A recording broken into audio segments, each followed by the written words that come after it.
What is going on, everyone? The 415ers with you as always, 3 times a week, Odyssey Sports Podcast Network, Evan Giddings and Marc Grandy. Marc, 49ers fall in week 6 to the Atlanta Falcons. They're now 3-3, back to 500. Atlanta is 500 now. I think this is a tough L. Like, this is a tough L to take, and it seems like a lot of 49ers feel that way, Marc. How are you feeling after the 28-14 defeat? Discouraged. It was a really ugly game for the 49ers offensively, defensively, a lot of mistakes. I think you have to mention, at least near the top of the discussion of this game, Evan, all the injuries. There were some that happened in the game that we'll certainly get to. And Kyle Shanahan has provided no really update on them. At least we know at this point they shouldn't be too severe with Mooney Ward and Mike McGlinchey. At least that's what it seems like at this point. But you come into the game, you're playing without 6 defensive starters. You're down Trent Williams. You're down your starting running back. Of course, you're down your starting quarterback from early in the season. So that's obviously a part of the story in this one. But you just look at some of the numbers. I mean, the 49ers are a team that wants to run the ball down your throat. They get 50 rushing yards in this game. I mean, just not good enough on really every level: offense, defense, special teams. And you do that against not a great team, but a decent team in the Atlanta Falcons. They're going to take advantage, and they did. 28-14. They won on their home field. They looked really good. Marcus Mariota, 1 incompletion all game long, only threw 14 passes, but just simply not good enough for the 49ers. Yeah, and that's kind of where we have to start. It's, although it is a difficult loss, it's one that, watching the game, it made sense. I mean, Kyle Shanahan in his press conference after the game came out and said, quote, "Look, real obvious what happened today. Like, he didn't complicate things, and I don't think you need to. When you're a 49ers team that's, as you mentioned, predicated on running the football, you don't outrush your opponent. You're minus in turnover differential. You turn the ball over 3 times, and you don't show any explosion on offense, except, well, outside of towards the end of the first half. Yeah. But you let Atlanta hang around. You let them get out to their early lead, and then they basically got to dictate the tempo of the game. And this was probably the biggest question that I had. We sort of tossed it around in jest because the Falcons, I don't think either of us would consider them a contender, but a team specifically that can run the football effectively, and especially run the football with their quarterback, combined with how would the 49ers play from behind? Well, we kind of saw it today. We saw them back on their heels. We saw them be unable to make plays when they needed to, and they were unable to overcome mistakes. Like, there is less room for error on this 49ers team than people maybe realized after last week.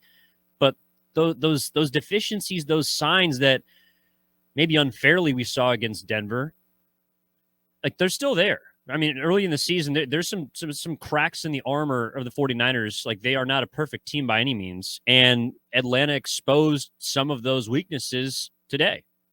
Yeah, they did. And, again, I think you do have to emphasize, especially on the defensive side of the ball. Now, there's issues offensively. I mean, you run the ball 16 times for 50 yards, just over 3 a pop. Well, Your longest. they weren't really allowed to run the ball. Like, It's they true. I went mean, behind 14-0 yeah. early and couldn't get anything going. Yeah, a lot of it was kind of how the game went. You fall behind 14-0. Part of that is the offense's fault. The Jeff Wilson Jr. fumble on the team's first drive after the Falcons open up the game with a touchdown. That fumble recovered and taken back for 6. You blink and suddenly you're down 14-0. The offense responded well after that. They tied it back up in the first half. Atlanta got a score to close the half, to go up by a score, and then 1 touchdown in the third quarter, and that was it. But I do think we need to emphasize how difficult it has to be for this defense to play with the players that are out there. I mean, you're playing without, entering the game without Nick Bosa, without Emmanuel Mosley, without Jimmy Ward, without Azeez Al-Shire, and without your tackles, Eric Armstead and Javon Kinlaw. And Javon Kinlaw, now that we know is headed for IR, Shanahan did say today that he expects him to play again this season, but will miss at least a handful more games. Also, then in the first drive, Talanoa Hufanga goes out for most of that drive. He comes back and he seems to be all right. Samson Ebukam went out as well with an injury at one point in that first drive, but he came back and he seems fine.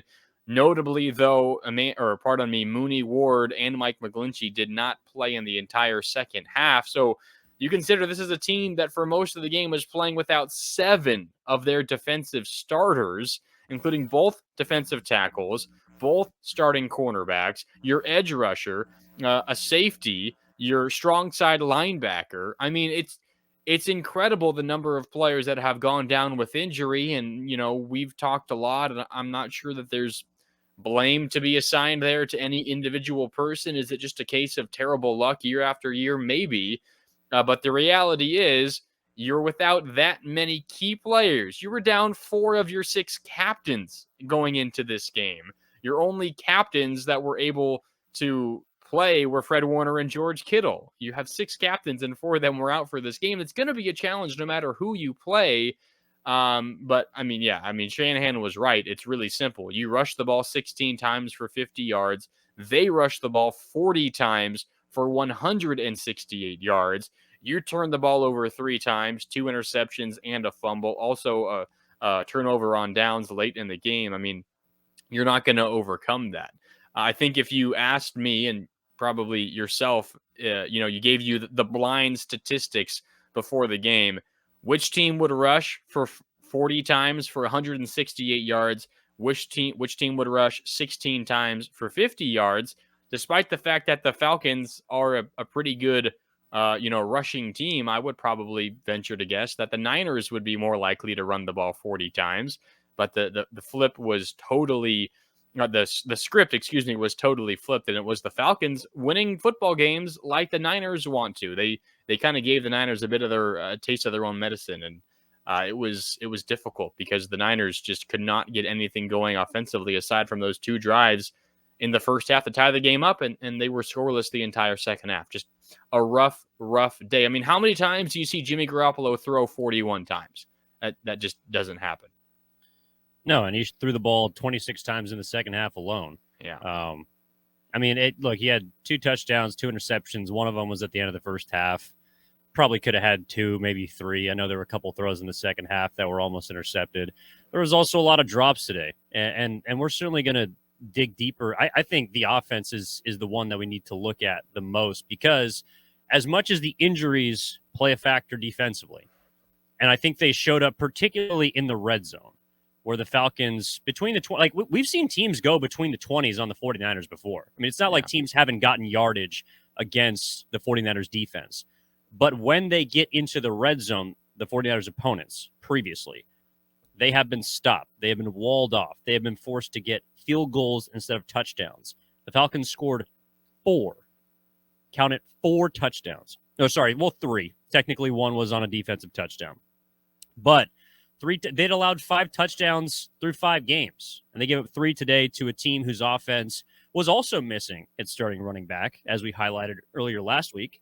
So as much as I do understand the injuries to the defense, and even some during the middle of the game that certainly impacted the way things went, and that's probably why Kyle Pitts is matched up with Samuel Womack in the red zone. And, you're putting a 6'5" it's a mismatch tight end on a 5'10" guy who they're about the same speed. Like that's a matchup that Kyle Pitts is going to win against Samuel Womack III 8 times out of 10. And he did it. And, but the thing to me, Mark, I don't know about you, but defensively, there seemed to be a lack of, I don't know if it's gap integrity or an understanding of where the Falcons wanted to go, particularly in the read option game. Like, they just kind of took yards 3, 4, 5, 6 at a time, and they had the 49ers rush defense on their heels the entire game. Some of that is sure, they're missing guys up front.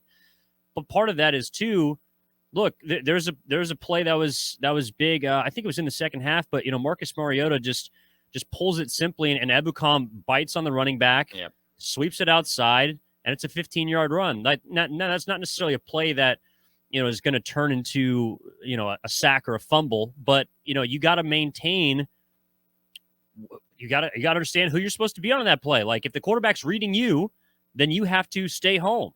And there was too much of that to me. There was too much simplicity on the Atlanta Falcons offense for me that was effective against the 49ers defense today. Whether you want to blame injuries or not, it just seemed like they weren't as disciplined today as a D'Amico Ryans defense that we've seen in the past. Yeah, I mean, this is probably their worst day of the year. I mean, you could say maybe the second half against the Bears was pretty bad, but I mean, week one in the rain, in the monsoon, whatever, you can kind of throw that out. I would agree this is probably their worst performance, even when you consider, all the injuries that they've been dealing with. That's still a really, easy bar to clear, their worst performance of the year, because they've been far and away the best defense in the NFL. So it's not saying all that much, but still, when a team is able to run the ball 40 times, they get over 4 yards per carry with that number of attempts. That's impressive for any offense, and it doesn't matter what defense you're going against. I will say about Marcus Mariota, I think he was kind of the key to unlocking most of their offense, because he didn't run the ball that often. 6 carries for him, 6 attempts, but 50 yards. When he ran, he gashed the 49ers. Over 8 yards a carry for Mariota. Had a 20-yard scamper. I think it's that one you're referencing, the one where Ebukam just simply failed to hold the edge, and he turned that into a 20-yard gain. He also rushed for a touchdown on a play. I believe that was in the first half to give the Falcons a lead. And I think that's where the Nick Bosa injury maybe affects the 49ers more so than people were expecting, or, because I think, when you think of Nick Bosa, you think, all right, he's just this elite pass rusher and he's going to get a sack or two a game. Like, you can book him for a sack or two, a number of pressures. He'll force some incompletions because a quarterback will throw off his back foot trying to escape the pressure from Nick Bosa. But where he's really good, Evan, and I think where he is underrated, it's his ability to hold the edge and to stay true and to keep rushers, whether it's a running back or a quarterback, inside. He does not let people get outside of him. He stays outside. He sets that edge on the defensive side of things, and he forces everything back to the middle of the defense, where you have Fred Warner, you have Dre Greenlaw, you have your big guys in the middle on the line ready to make tackles. I think that's where Nick Bosa was really missed in this game, because the Niners still got some pressure on Marcus Mariota in this game, despite the fact that he only threw 1 incompletion. It was not the pass game that beat the Niners. It was the run game, and Nick Bosa is a severely underrated player at stopping the run by making tackles himself and just by forcing rushers back up into the middle, where the Niners have a lot of support. Yeah, that's one of the reasons why I felt like he needed to play today. I mean, if he could have been able to, and who knows, whether the groin had flared up. I know he was a participant on Friday at practice, but that was more of a walkthrough, so it wasn't really, full speed. And they figured that, look, we're not going to risk any further injury. Hopefully he'll be back next week against Kansas City. But that to me is why he did need to play, is because he is so good in the run game. And Shanahan did say post-game he had a real chance. They weren't just, trotting him out there for whatever reason. He had a real chance to play, but just couldn't quite go. Yeah, and who knows if he is the key to stopping Mariota in the run game. And Shanahan specifically referenced the 3rd and 13 right before the half, where Mariota just kind of contained breaks, busted up the gut, extends the drive, and then they end up going up a score into the half. It's just like, and I don't want to continue to harp on the defense, because to me, most of the problems lied offensively, but it was just a little bit disheartening, considering not I don't want to say it was the first true test, but again, it's a team that is very formulaic. Like, exactly what they're going to do. And that's, I think, why a lot of fans are frustrated that the 49ers could not key in on they didn't seem to be able to do it until really the second half. Like, the Falcons kind of had their way in the first half. I thought that the 49ers defense got a little bit better in the second half, but the offense just kind of didn't really pull their weight. Yeah, I mean, the defense got a lot of stops in that second half after that first touchdown drive in the third quarter for the Falcons. They went up 28-14, and obviously that was the final score. No one scored since then, but the defense did their job. They got stop after stop after stop. You know, you're watching this game at home or wherever you're watching from, and you're thinking, all right, you know, the defense got to stop offense. You know, you need to go down, get a score, make it a one-score game. And I think most people, Evan, had confidence in the defense's ability to get another stop, to get the stops necessary to allow the Niners to, you know, get back in this game, maybe force overtime, maybe win in regulation, who knows, or at least have a chance to, you know, get that second score and even this game up. But simply the offense couldn't do it. This isn't a bad Atlanta defense, but um, probably not, definitely not the best defense that the Niners have faced so far this year. You could make a case that, you know, the Chicago Bears, the Denver Broncos, the LA Rams all have better defenses than the Falcons. So it's not like this was the biggest challenge the offense is going to be facing up to this point in the year. And the offense simply couldn't get it done. So I agree. The defense had its struggles, specifically in the run game, and there were some mistakes and breakdowns, but you score 14 points on offense, you're not going to win many games.